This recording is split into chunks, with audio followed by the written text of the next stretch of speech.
In a few days, I will turn 59 and a half. Why is that so significant? How does that affect you as a new retiree or a soon-to-be retiree? Let's talk about it. Hi, my name is Andre. Thank you so much for coming by. If this is your first time here, welcome. And if you're returning, as always, thank you so much for returning and helping us to continue to grow the channel. Thanks.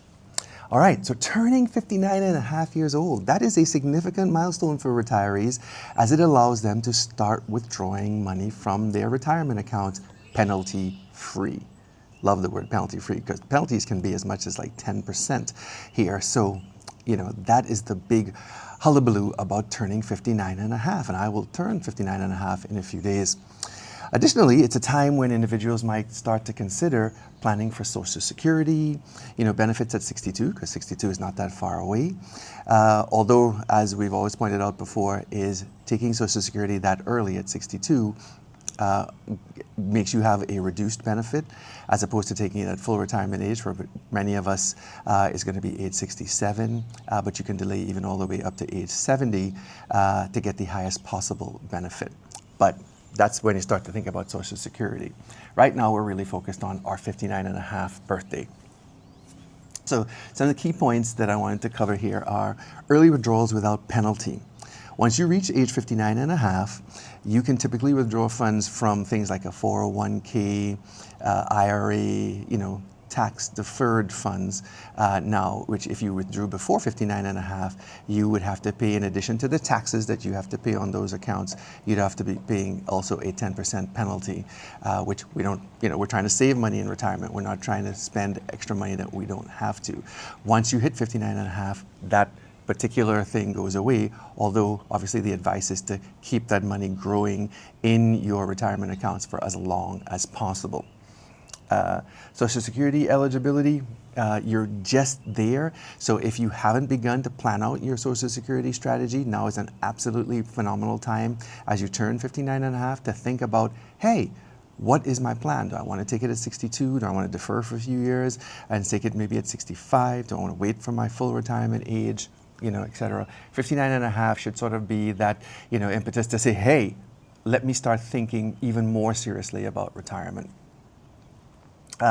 There is something called the 55-year-old rule that is an exception. If you are with an employer and the employer their plan has to allow this, and you separate from them, terminated from them for whatever reason, money that you have put into a 401k with that employer, not ones that you've done previously with other employers, just the employer that you are working at when you turn age 55, you can then say, oh, I've turned 55, I've separated from the company at 56, 57, whatever it is.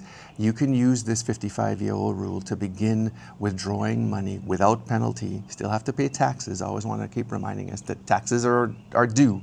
But you can begin to withdraw money without penalty from that particular 401k. You can't transfer that money out to an IRA or whatever. It has to stay with the original plan, the 401k, for that particular employer.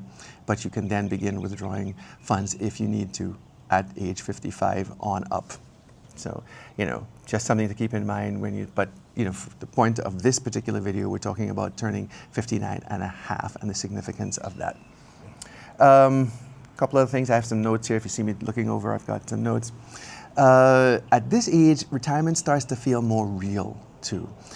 So like I said, you really want to be starting to think about what are your retirement plans, your retirement goals. If you haven't been doing that already, which hopefully you have been thinking about this, now it's kind of really staring you in the face. I am this far away from, having to make Social Security decisions, having to say, well, am I going to retire at what age and so on. And you want to have a plan. I say it on this channel all the time, planning, planning, planning.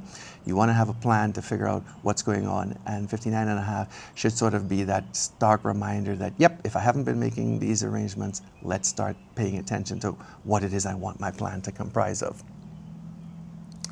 I wrote in my notes here, typically one can see and smell retirement at this point. It's coming at you like a freight train. I remember, and I've said it on here before, that, we were thinking, oh, we have a 5-year plan, and we blinked, and all of a sudden we had 2 years left, and then you blinked again, and, you're going to be retiring next week. So please be aware of that. 59 and a half, something to really be aware of, to say, yep, need to get on the stick and make sure that I'm paying attention to it's coming, it's coming. All right, that's it, pretty much it for this short video. I was looking at my calendar recently and realized that I was about to cross this particular retirement milestone. So I wanted to jump on here and remind those of us who know about it or bring it to the attention of those of us who don't. So what do you think about the 59 and a half rule? You ready for your 59 and a half birthday? Are you planning to take advantage of it? Please share in the comments what your thoughts are, what you are doing. Was this something you were aware of? Is it something that you've been really using to plan around, etc.? Share and let us know what your thoughts are. Okay, as always, I'm going to ask you to like, share, subscribe. If this is something that you find valuable, please come back. You know, we talk about all things retirement here, anything that we can talk about retirement. If there are any topics you'd like me to chat about, please mention them in the comments down below. All right, thank you so much for stopping by, and as always, in a later times.